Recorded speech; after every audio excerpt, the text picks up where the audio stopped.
রিনি, কি হলো? তুমি যাওনি সবার সাথে? বাড়িতে তো কেউ নেই, তালা না গিয়ে কথা বলছে তাহলে? আমি জানি না গো, আমি ঘরে যাচ্ছি। রিনি, কি হয়েছে? তুমি এভাবে কেন সবাইকে এড়িয়ে যাচ্ছ?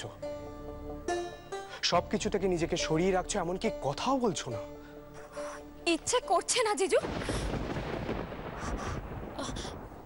আসলে আমার তো সামনে এক্সাম আছে, তাই পড়াশোনা নিয়ে। এভাবে তুমি আমাকে ফাঁকি দিতে পারবে না। আমি দেখছি তুমি নিজের মধ্যে নিজে গুমড়ে রয়েছো। এই বিয়েটা তুমি এখনো মানতে পারোনি, তাই না? না, পারিনি। আর পারাটাও সম্ভব নয় জিজু। অর্ক আমাকে ঠকিয়েছে।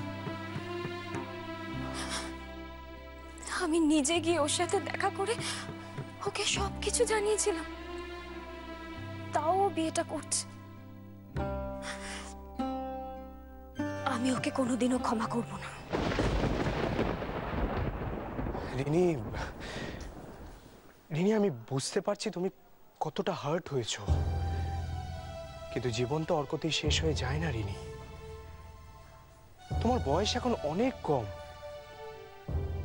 বিয়ে, ভালোবাসা এসব নিয়ে ভাবার আগে তোমাকে একটা কেরিয়ার গড়তে হবে, নিজেকে অনেকটা এগিয়ে নিয়ে যেতে হবে, নিজেকে নিয়ে বিজি হয়ে পড়তে হবে। তুমি দেখো, তুমি তুমি আর কয়েক বছর পর দেখো, এই ইনসিডেন্টটা তোমার কাছে একটা ছেলে মানুষই মনে হচ্ছে।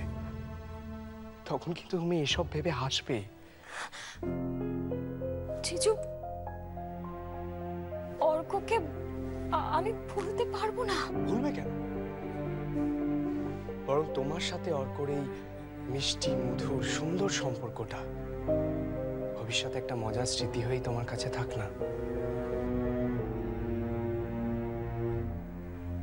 শুধু স্মৃতি? সেই বা কম কিসে? আমি তোমাকে বলছি, তোমার জীবনে একটা দারুণ কিছু অপেক্ষা করছে। শুধু নিজের মধ্যে গুমড়ে থেকে সেগুলোকে হারিও না। আর তোমার বয়স হচ্ছে এখন এনজয় করার। দেখো, আমি তোমার বড় দাদা হলেও আজ কিন্তু একজন বন্ধুর মতো তোমাকে পরামর্শ দিলাম। একবার ভেবে দেখো,